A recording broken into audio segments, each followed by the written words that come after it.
Hello, Gene. How are you? Oh, I'm deliriously happy. I'm in Helsinki, Finland. Hell, what's going on at about 4 o'clock in the afternoon in Helsinki, Finland? Well, we have a day off. I'm in a band actually that coincidentally happens to be America's #1 gold record award-winning group of all time in all categories. And we happen to also wear more makeup and high heels than your mommy. So we're currently on tour in Europe, and soon we'll be back in the US of A. But today is a day off, which is why I get a chance to talk to you. How long does it take you to get into full gear for a show, Gene? About as long as it takes your girlfriend to get ready before you take her out. I'm gonna have to put a clock on her one of these 2 days. hours? See, yeah, about 2 hours. Oh, Huh? yeah. No, with her you can't put a clock on. Oh no, you're just asking for trouble. Oh man, about 2 hours or so, and yeah, you're right. You've been doing that for how long now? How long did you go without it? How long, Gene, did you guys go without it? For about 10 years, Yeah. from '94 to about 2000. Well, not even that. From about '94 to about 2000, we went without because our original members, Ace and Peter, either were let go or were brought back, or however you want to do it. But they've Right. been in and out of the band 3 different times. But we've been around 43 years. That's incredible. I mean, And boy, do I look good. I am so in love with myself, I can't begin to tell you. Gene Simmons joins us. He's going to be at Hoosier Park for a show coming up on June the 9th. We'll tell you how to get tickets in just a second. I was a part of the KISS Army back in the day. I'm 47 right now, so basically I lived on double platinum. I I want to tell you that the coolest thing, because we're on tour now with KISS, and when we're not off, when we're off tour for the first time in 43 years, I've decided to go out there and do my own shows just because I don't like to sit around and do nothing. So I've got a crackerjack bunch of guys, real rockers, got 3 guitars, 1 bass, and drums, and it sounds like a damn guitar symphony. It's a really big sound. And we get a chance to do stuff, dig into the vault, and do stuff that KISS will never played and has never played. Some of the tunes that, like real diehards Right. want to hear. And so in terms of the age range, we've done a few shows so far. It's under 10, and we'll be doing, I don't know, about 30 of them before the year is done, even going to South America when KISS isn't touring. And the age range is really surprising. I've looked out into the audience, and there are, 5 and 6-year-olds that come because mom and dad and Yeah. so on have lived through it. So it's a real hoot. We have a great time. Yeah, the Gene Simmons Band. What type of set list do you guys have on a We nightly do basis? some stuff off my solo records. Mhm. We do obscure KISS stuff, and we do the hits. We do, Calling Dr. Love and Shout It Out Loud and that kind of stuff. But also, the first track off my solo record, 1978, and even some stuff from the most recent one. Hell, I might even pull out that song Bob Dylan and I wrote. There are just no rules. That's incredible. That you ever look back on your career and think, what? I mean, that is no doubt one of the greatest careers in music or anything for that matter of all time. Well, I'm a lucky bastard. When you really, when you're busy running a race, the smart guys that run the race just look forward and do the best they can. What you don't want to do is to look over your shoulder or even to the left and right and see who else is in the race. Just be the best that you can be. And that's what we've done, kind of. Ignored myself personally and the band. We share the same philosophy, which is life is too short to figure out what everybody else considers cool or not cool. You have a choice in life of being a leader and be at the head of the pack, or being in the back and seeing everybody's butt in front of you. So I'd rather lead. And that's, by the way, coincidentally, one of the main topics of my next book, which is coming out shortly, called On Power, which is about how everybody can make more money and actually become relatively rich. There are certainly enough economists in the world who have broken through the glass ceiling and taken the message out there that, we've always assumed that the top should only be the people that are the smartest and the richest and all that stuff. and that the masses, the great unwashed masses, can never attain the heights, and that is patently untrue. So Gene Simmons with us, the Gene Simmons Band, coming up at Hoosier Park in June. Of course, Kiss as well. How many people, when you and your guys got together in the early 70s, thought, well, this whole idea is absolutely crazy? You know, if you spend time, again, if you stand still long enough to figure out what it all means, life passes you by. You know, what I say is just dive into the deep end of the pool and just swim. Just go for it. You just kind of pushed him out of the way and said, hey, this is our idea, and we're going to roll with it. What does it all mean? Do I have my mother's hips and all that stuff? Get over it. And life is short, really. You know, before you know it, you ever wake up one day and say, boy, I didn't realize how time flew by, right? Right. People who have kids, 1 second they're, sucking on their thumbs, and next second they're rolling their eyes and walking out the door. And that time just whizzes by. Best thing you can do is treat life the way my mother used to smack me in the back of the head and just kind of go, hey, assume you've got 24 hours of life. Of course, she said this in Hungarian. If you've only got 24 hours in life, what are you going to do? Sit back and watch I Love Lucy reruns, or are you going to get out there and, make a mark, live the good life, work hard, love hard, eat good, sleep good, leave a mark, be alive. Either be alive or get out of the way and let the rest of us live. Gene, you had a bunch of different eras here, really, as an actor, a performer, a celebrity. You got any number of certain years that might be your favorite on the list? This year's by far the best, and I hope everybody can get to that place. I'm launching another magazine. A few years back, I had Gene Simmons' tongue through Sterling McFadden, and the new magazine is going to be called Mogul. That launches in a few months, rather, and I'm launching my Moneybag Cola line, colas and Diet Colas and all that stuff. I actually own the Moneybag logo. I've got a film company. We are self-funded. We're not looking for funding or anything. Just finished our first movie, and I've been able to trademark the word motion. Ironically, nobody's ever tried to trademark that word. Therefore, I actually own motion pictures. You do? You trademarked and nobody. Why did nobody think to do that prior to you? They didn't understand the trademark laws. When you think about Coca-Cola, you assume, perhaps rightfully so, that Coca-Cola owns their own trademark. They do not. They do not own Coca-Cola. They only own Coca. Cola is descriptive. That's why you can have Pepsi Cola, Diet Right Cola. So cola is descriptive. So when people tried in the past with the U.S. government and the Library of Congress to trademark motion pictures, the trademark office did not allow it, not because people couldn't trademark it, but because you can't trademark pictures. It's a descriptive thing. They tried to bite off, in other words, more than they can chew. All they had to do was to try to trademark motion, and pictures would come along as free, right? Yeah. Because you're going to have motion pictures. Warner Brothers pictures. Pictures is descriptive. So I actually own motion pictures. That is incredible. That's one thing I did not think when talking to you or bringing you on we were going to talk about. That's awesome. Well, we're also going to use it for a family office we've already started working on. Family office basically is a company made up of very high individuals in finance. We're going to have sort of asset management skills, and we deal with high-end families, corporate entities, international companies that try to minimize tax structure, shield investments, and so on. And that's going to be called Motion Equities. See, once you own the word. Gene Simmons joins us. He's at Hoosier Park coming up in early June. We'll talk all about that in a second. By the way, the people at Hoosier Park, really cool people. They are, yes. Instead of dictating what you want to do and here's how we do things, you go, look, just make our people happy and we'll be happy. So the door's wide open.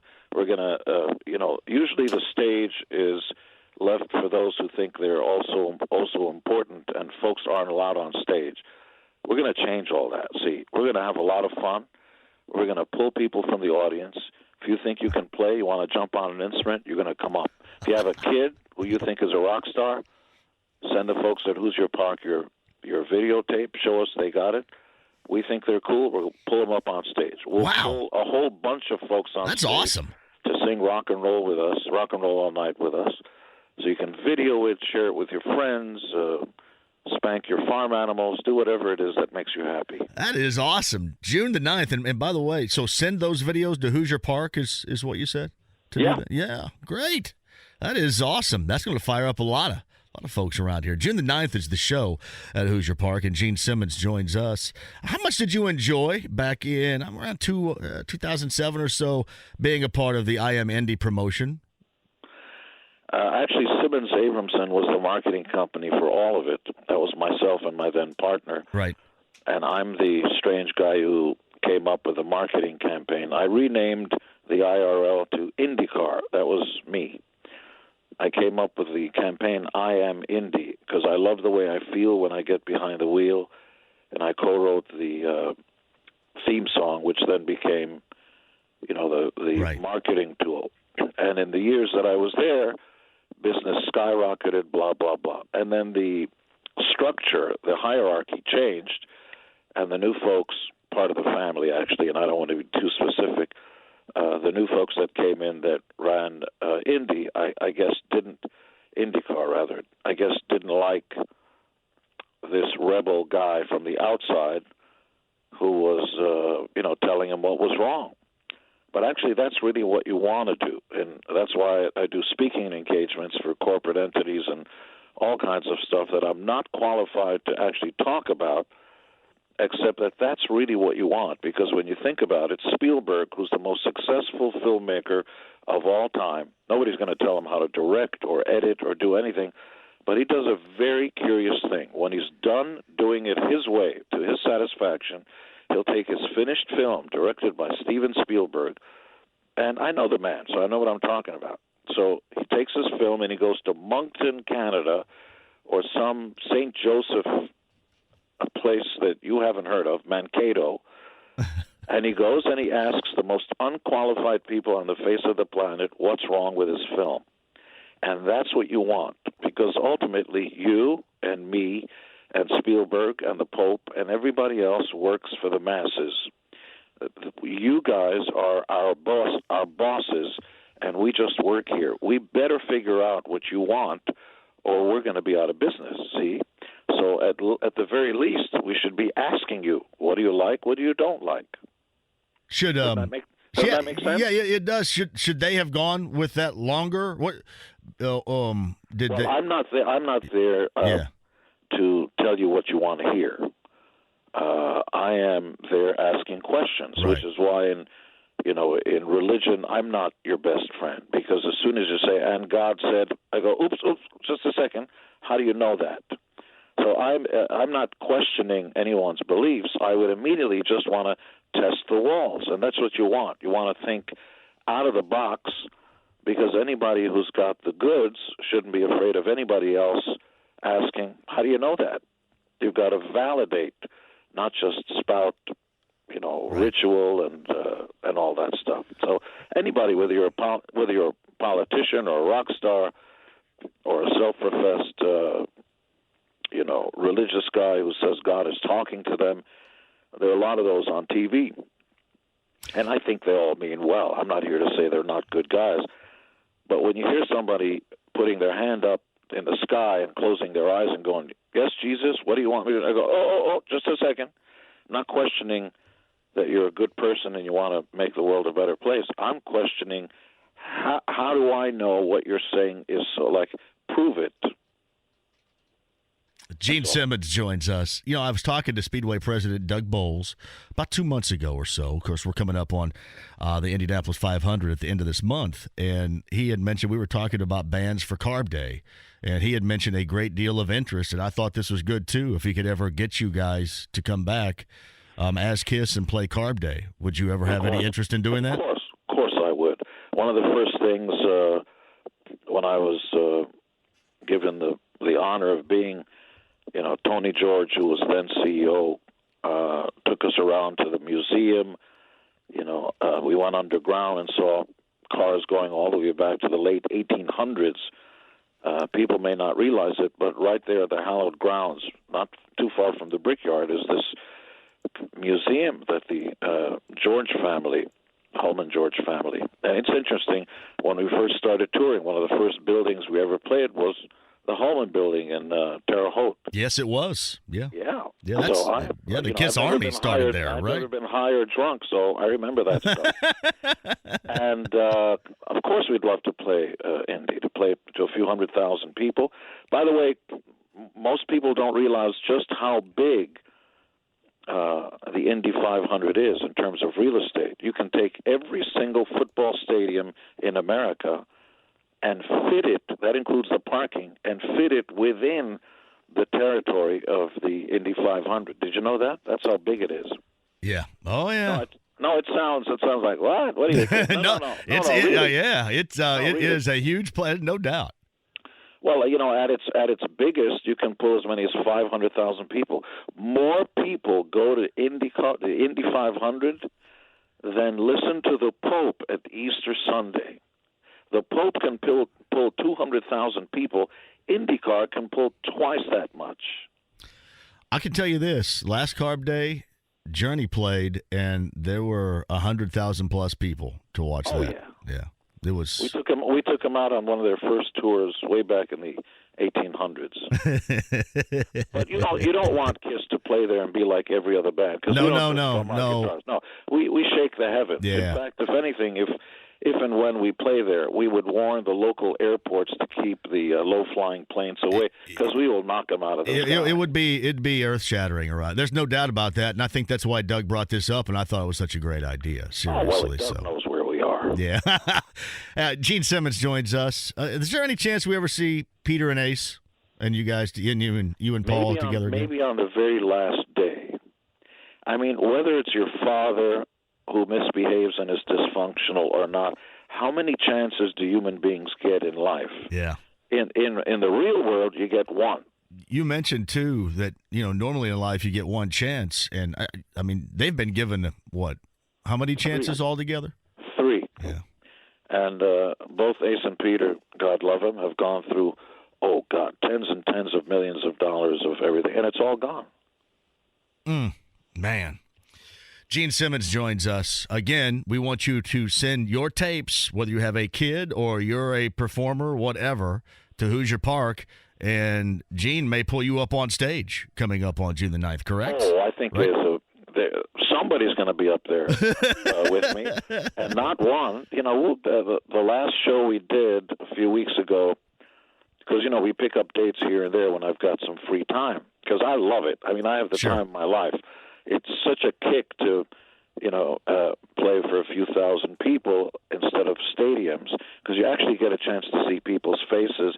And when you pull up, I asked for 10 people to jump up on stage with us and take the mic and sing lead on Rock and Roll All Night. 60 people jumped up on stage, and I was lost in the background. The security guy had to clear the stage. Can I please get and sing the chorus? Can I just get to the front?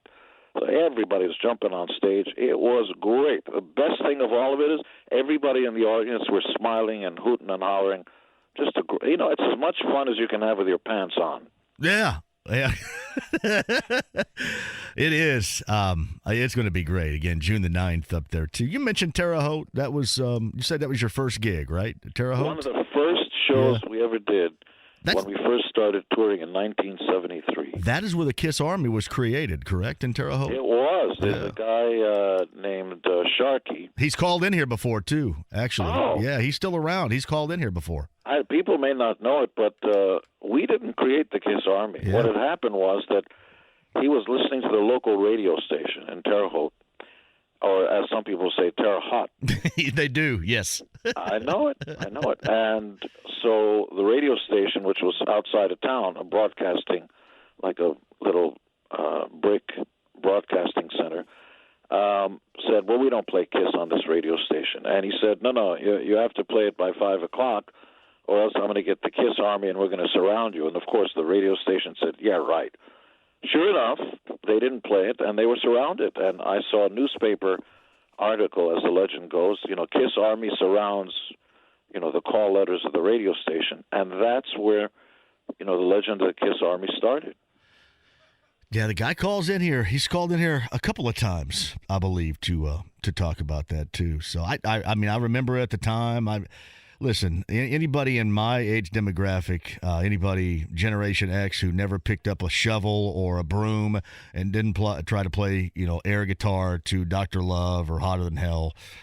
It's awesome. Gene Simmons, June the 9th, the Gene Simmons Band, Hoosier Park. Tickets are available right now. Yep. Been a pleasure, absolute pleasure to talk with you. And hey, I'm going to get with Doug Bowles because I want to get you guys here for the next Carb Day. We would love it. Just have to, you can't wonder why the pretty girl is sitting there and not dancing. Somebody has to walk up. We gotta bring you here, Gene. Thank you very much for the time. My pleasure. We'll see you June the 9th. Gene Simmons on the Andy Moore Automotive Group hotline, and that was awesome. Quick break. Back with you next.